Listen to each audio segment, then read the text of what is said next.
지난 시간에는 우리가 그 철기 문화를 바탕으로 여러 나라가 성립한 것을 보게 됐었고요. 그 다음에 부여, 고구려를 우리가 봤었습니다. 나라의 위치 관련돼서 여러분들이 기억을 해야 된다고 말씀을 드렸었고요. 그래서 여기는 어떻게 외우죠?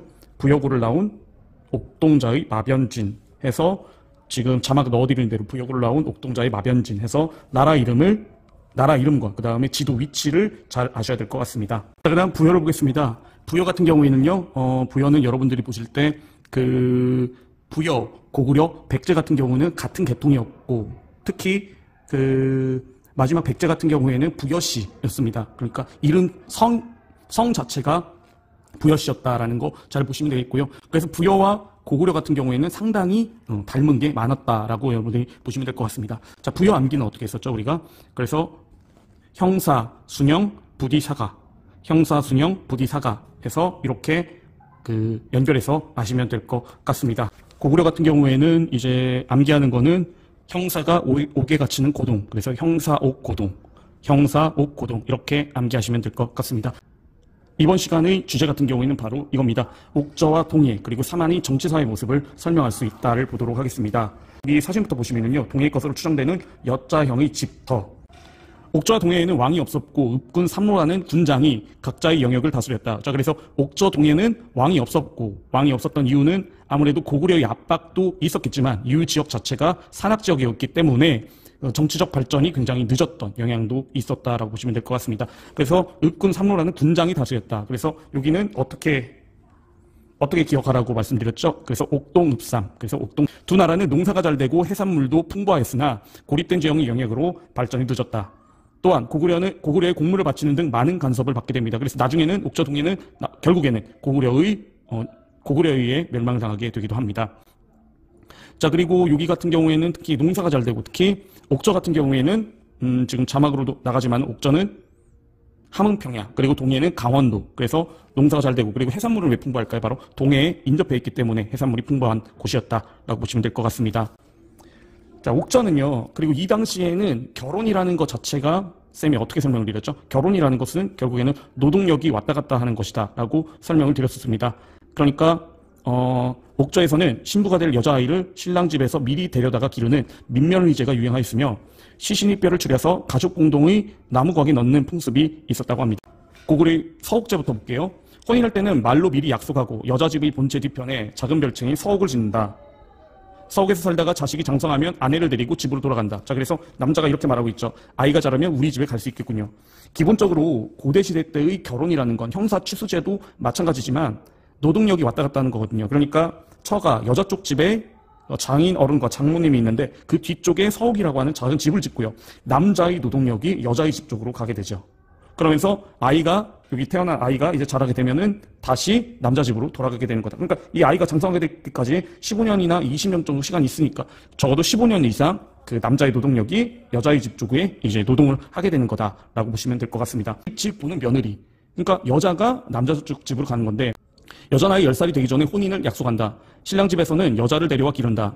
여자가 어른이 되면 친정으로 돌려보내고 신랑 집에서 돈을 낸 뒤 다시 데려온다. 어릴 때 여자를 남자 쪽 집에 보내서 이제 시어머니죠. 남편의 어머니가 기르게 되고 여자가 장성하게 되면 다시 여자 집 쪽으로 돌려보냅니다. 그리고 남자 집에서 어떤 돈을 여자 쪽 집에 주면서 이제 정식으로 혼인 신청을 하고 그래서 둘이 결혼을 하게 되는. 그러니까 결국에는 이것도 여자의 노동력이 남자의 집으로 간다라고 이렇게 보시면 될 것 같습니다.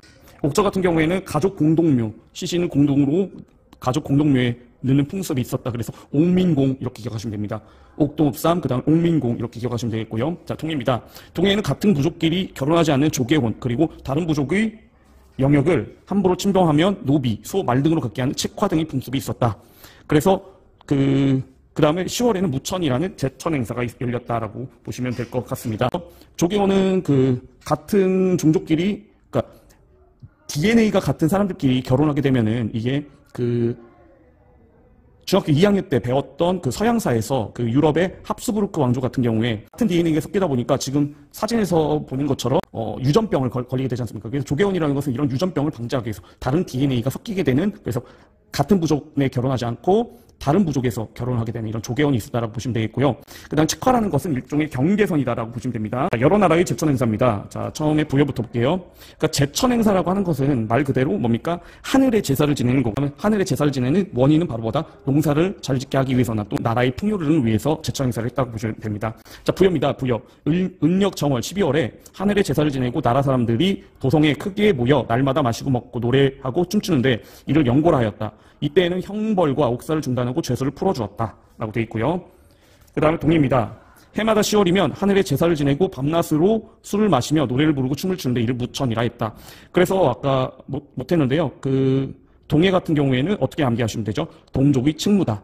그래서 통일은 우리 동족의 칙무, 동족 칙무 이렇게 외우시면 됩니다. 동족 칙무. 고구려는요 10월에 지내는 제천 행사는 수도에서 열리는 나라의 큰 행사로 동맹이라 하였다. 나라의 동쪽에 큰 굴이 있는데 이곳에서 신을 맞아 제사를 지냈다. 자, 사만입니다. 사만. 5월이면 씨 뿌리기를 마치고 귀신에게 제사를 지냈다. 5월째. 그 다음에 때를 지어서 모여서 노래와 춤을 즐기며 술을 마시고 노는데 밤낮을 가리지 않았다. 10월에는 농사가 끝난 뒤에도 이렇게 하였다. 10월째. 한반도 남부에 사만이 성장하다. 한반도 남부 지역에서는 여러 소국이 모여 마한 진한 변화를 이루었는데 이를 아울러 사만이라 한다. 그러니까 마한 진한 변화는 하나의 강력한 어떤 정치 체제라기보다는요, 어떤 약간 지역 명칭 정도? 그냥 지금의 경기도, 충청도, 전라도 지역이 합쳐서 마한 지역이다 한다. 그냥 그렇게만 보시면 될 것 같습니다. 지금의 경상도 쪽은 변안, 그 다음에 낙동강 하구, 이쪽 김해 있는 쪽이 바로 변안이다 라고 보시면 될 것 같습니다. 사만의 소국들은 신지읍차라는 군장과 천군이라는 제사장이 이끌었다. 그래서 천군이 소도를 다스렸는데 이곳은 죄인이 도망쳐도 잡지 못하는 신성한 지역이었다라고 되어 있죠. 신성 지역. 그래서 여기 같은 경우에는 이 신지읍차, 그리고 천군, 소도. 그래서 소도라는 게 있다는 것 자체가 뭐예요? 재정 분리 사회였고, 재정 분리 사회였던 그 사만이 정치적으로 발전할 수 있었던 확률은 굉장히 적었다라고 보시면 될 것 같습니다. 사만은 농사에 적합한 기후와 토양을 지닌 곳에 위치하였으나 김해평야니까 특히 벼농사가 잘 되었다. 평야시대, 그러니까 낙동강하고 따라서 씨 뿌리기가 끝나는 5월과 추수가 끝나는 10월에 풍요를 기원하고 추수를 감사하는 제천 행사가 열렸다. 한편 이거는 변철낙외 이렇게 암기하라고 말씀드렸습니다. 그래서 변안에서는 철이 많이 생산되고 이를 화폐처럼 사용하고 낭랑과 외에 수출하기도 하였다. 어떻게 수출했을까요? 바로 바다로 수출을 했습니다. 50신지 3천소벼 읍차. 그래서 50살 먹은 신지가 3,000마리 소를 가지고 벼농사를 지는데 그 벼농사를 지을 때 읍차 이렇게 한다. 그래서 50신지 3천소벼 읍차. 자, 정복과 연맹을 통해 형성된 삼국과 가야 편 보도록 하겠습니다. 자, 지난 시간에 봤던 거를 잠깐 복습을 하면은요, 지난 시간에는 우리가, 철기 문화를 바탕으로 여러 나라가 형성이 되다. 그래서 그 부여, 고구려, 그 다음에 옥저, 동해, 그리고 마한, 변한, 진한 7개의 나라를 우리가 살펴봤습니다. 그래서 우리가 이 나라들이 이제 정복과 연맹을 통해서 4개의 나라로 줄어든다. 고구려, 백제, 신라, 그리고 가야. 이렇게 보시면 될 것 같고요. 오늘 시간을 통해서 보면은 삼국과 가야의 건국 과정과 성장 배경을 설명할 수 있게 됩니다. 여기에 산성화 고분군, 중국 지안에 있는 곳이고요. 그리고 석촌동 고분군, 바로 서울 송파구입니다. 고구려와 백제의 초기 무덤인데 거의 뭐 컨트롤 C 컨트롤 V죠. 똑같죠. 이 원인이 뭘까 살펴보면요. 바로 여기 본 것처럼요. 백제 군권 이들이 고구려에 내려온 세력이었기 때문에 백제 초기 무덤 양식이 고구려의 양식과 비슷하다는 것을 우리가 알 수 있습니다. 그래서 자, 전반기는요. 우리가 백인이 해주는 과외가 신고를 먹는다. 이렇게 외우시면 됩니다. 백가외 신고.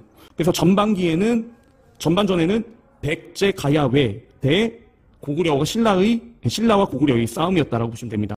그런데 여기서 하프타임 때 어떤 일이 일어나면요. 고구려의 힘이 강해집니다. 고구려의 힘이 강해져요. 자, 고구려의 힘이 강해지니까 백제와 신라가 누구한테 두들겨 맞는다? 백제하고 신라가 고구려한테 두들겨 맞는다. 그러니까 약자가 서로 힘을 합친다. 그래서 이걸 뭐라고 합니까? 나제 동맹, 결혼 동맹입니다. 서로 결혼을 해가지고 동맹을 맺게 되고요. 이 나제 동맹은 꽤나 끈끈했다라고 보시면 됩니다. 그래서 이 나제 동맹이 거의 100년 넘게 지속이 되면서 고구려 세력이 남하를 저지하는데 굉장히 큰 힘을 발휘하는데 문제는 이 신라가 백제를 배신하게 되죠. 신라가 백제를 배신하게 되고요. 그러면서 백제의 성왕이 죽게 되고요. 그리고 후반전이 됩니다. 후반전. 자, 후반전은 어떻게 될까요? 자, 백외를 좋아해요. 백외. 어떤 백외? 고인돌 백외, 고돌 백외 vs 바로 뭡니까? 나당. 고돌 백외 vs 나당. 이렇게 보시면 될 것 같습니다. 고구려가 성립하여 영토를 확장하다. 주몽은 부여에서 자신의 세력을 이끌고 내려와 압록강 중류의 졸본 지역에서 자리 잡았다. 그래서 이 졸본 지역은 지금의 오녀산성, 이 사진을 보여드릴게요. 오녀산성으로 추정이 되는 지역입니다. 자, 그는 토착 세력과 연합하여 오부를 이루고 고구려를 세우게 됩니다. 기원전 37년이요. 자, 졸본은 험준한 산악지대여서 외적을 방어하는 데는 유리하였지만 교통이 불편하고 농경에 적합치 않았다고 합니다. 그래서 이에 고구려는 국내성 중국 지안으로 수도로 옮긴 뒤 주변 지역을 정복하면서 영토를 확장하고 평야지대로 진출하고자 하였다라고 보면 됩니다. 자, 오부는 게르부, 자, 오부는 중요합니다. 게르부, 소노부, 전노부, 순노부, 관노부가 오부를 이루었는데 여기서 이제 전 왕족이 있었는데 전 왕족을 몰아내고 이제 게르부 고씨가 그 멸망하기 전까지 계속 게르부 고씨에서 왕위를 이어가게 됩니다. 주몽이 게르부, 요거는 기억하시고요. 주몽이 게르부가 왕을 배출하며 정치를 이끌어갔지만 각부의 우두머리들은 독자적인 영역을 지배하며 정치에 참여하였다고 보시면 됩니다. 다음 백제가 한강에서 빠르게 성장하답니다. 주몽의 아들로 알려진 온조는 자신 무리를 이끌고 한강 유역으로 내려와 토착 세력과 함께 백제를 세웠다. 그래서 온조의 형이었던 비류도 있는데 미추홀, 지금의 인천 지역에 세웠는데 거기가 망하고 나중에 그 온조의 이 한강 유역으로 이제 합류를 하게 됩니다. 자, 그 다음에 백제가 정한 수도로 정한 위례성은 농경에 적합하였으며 중국 및 주변 지역과 교류하기도 편리하였다. 그러니까 한강을 이용해서 교류도 활발했다라고 보시면 됩니다. 그래서 위례성은 지금의 풍납토성으로, 지금 사진에 보이죠? 풍납토성으로 추정이 됩니다. 그래서 백제는 망이 소교에 불과하였지만 지리적 이점을 살려 주변 소국도를 통합하며 빠르게 세력을 넓혔다라고 보시면 됩니다. 그런데 이 백제가 있었던 망한 지역은 나라가 자그마치 54개국이나 되었어요. 그러다 보니까 통일하는 데 있어서 그냥 빡셌다, 힘들었다라고 보시면 됩니다. 고구려의 신라, 가야, 시조의 숨겨진 뜻 보도록 하겠습니다. 고구려의 주몽, 신라의 박역거세, 가야의 김수로 등 각국의 시조들은 하늘이 내려준 아래에서 태어났다고 전해집니다. 이것은 천신을 최고의 신으로 받들던 당시 신앙과 관련되어 있고요. 그래서 이때 각국 시조들은 아래에서 태어났다고 하는데 실제 그렇지는 않았겠죠. 그런데 그만큼 그 신성한 존재였다는 것을 뽐내는 하나의 수단이었다라고 보시면 될 것 같습니다. 삼국과 가야의 왕실은 그 시조가 천신과 연결되는 신성한 존재임을 강조함으로써 자신들의 지배가 정당함을 내세웠다고 보시면 됩니다. 시조가 아래에서 태어났다고 한 것도 그가 특별하다는 점을 강조하기 위함이었다. 백제의 시조 이야기에는 하늘과 직접적인 관련이 드러나지 않지만 고구려의 시조 이야기와 연결되어 있으며 백제 왕실 역시 천신의 후예임을 자처한 것을 알 수 있습니다. 그러니까 그 전에도 말씀을 드렸지만 하늘과 땅의 만남이잖아요. 그렇죠? 그러니까 넘버 원이었던 게 바로 단군 신화에서도 환족, 환이라는 건 둥글다, 둥글다는 건 태양, 태양이 떠 있는 건 하늘. 그래서 천신이 바로 넘버 원이고 넘버 투는 단군 신화에서는 곰족이었지 않습니까? 그런데 여기에서는 뭐예요? 고구려의 주몽은 그 물의 신 하백의 딸이 바로 엄마잖아요. 유화. 그러니까 그 천신의 아들이었던 헤모스와 땅의 유명한 신, 그 물의 신인 하백의 딸인 유화의 만남, 하늘과 땅의 만남으로 고주몽이 태어났다. 그리고 그 고주몽의 아들이 바로 누구예요? 바로 백제의 온조지 않습니까? 그러니까 그 전형적인 바로 하늘과 땅의 만남을 그 신화를 쭉 이어졌다라고 보시면 될 것 같습니다. 신라에서는 박석김이 번가라 왕위에 오르답니다. 신라에선 박석김이 번가라 왕위에 오르다. 이때 그 신라는 왕이 박석김이 번갈아 올랐다는 것 자체가 신라가 왕권이 굉장히 초반에는 약했다라는 걸 우리가 알 수 있겠죠. 신라는 지난 소국 중 경주 지역에 있던 사록에서 시작되었다. 박역거세는 이곳에 미리 정착해 있던 세력의 추대로 왕이 되어 나라를 세웠다. 이후 석탈해가 이끄는 석씨, 김할지가 이끄는 김씨 등이 차례로 경주 지역에 출현하여 연합을 이루었다. 이들이 함께 나라를 이끌면서 신라에서는 세송씨가 번갈아 왕위에 오르게 되었다. 그런데 나중에는 김씨가 왕위를 독점하게 되는 순간이 오게 됩니다. 그러면서 본격적으로 이제 신라가 중앙집권국가로 발전하는 하나의 계기가 되게 됐죠. 금관가야가 가야연맹을 이끌다. 변화의 소국들은 낙동강 하류의 분지나 해안에 접한 작은 평야지대에 위치하였다. 각각의 소국은 독립성이 강했기 때문에 가야연맹을 이루며 함께 성장하였다. 초기 가야연맹을 이끈 금관가야는 해상교육에 유리하고 질 좋은 철이 많이 생산되는 지역에 자리 잡았다. 자, 그래서 그 해상교육에 유리하고 철이 많이 생산되는 지역, 그래서 변철락괴, 그래서 변환이 가야가 되는 거지 않습니까? 변환이 가야. 그러니까 변철락괴 잘 기억하시면 되겠고요. 가야연맹은 낙랑과 외에 철을 수출하고 다양한 문물을 받아들였으며 외와 함께 신라를 견제할 정도로 성장하였다. 라고 보시면 됩니다. 중국 지하는 환도산성인데요. 중국 고구려 국내성이 비상시 군사 방어성이었다라고 되어 있죠. 그래서 이 고구려 같은 경우에는 높을 구려는 성이다라고 보시면 됩니다. 그래서 높은 성이라는 뜻, 나라 이름이지 않습니까? 그래서 이 고구려 같은 경우에는 그 산성의 국가였다. 성을 굉장히 많이 만들었던 국가였다라고 보시면 될 것 같고요. 그리고 평소에 지내는 곳과 그다음 비상시 군사 방어성이 달랐다라고 보시면 될 것 같습니다. 자, 그 다음에 그 위례성으로 추정되는 서울이 풍납토성입니다. 백제 초기 벽돌 그리고 기와 건물토가 발견되어 위례성으로 추정된다라고 보시면 될 것 같습니다. 국가 이 초기 이 나라들의 그 중심지 보시면요, 졸본, 그러니까 압록 고구려는 압록강에서 중간 쪽에 졸본에서 국내성으로 아주 가까이 옮겼다. 압록강 중부가 이제 중심축이다라고 보시면 되겠고요. 그 다음에 뭐 백제는 지금 서울, 그 다음 신라는 사로, 경주, 그 다음에 그 금관가야는 김해, 이렇게 보시면 될 것 같습니다.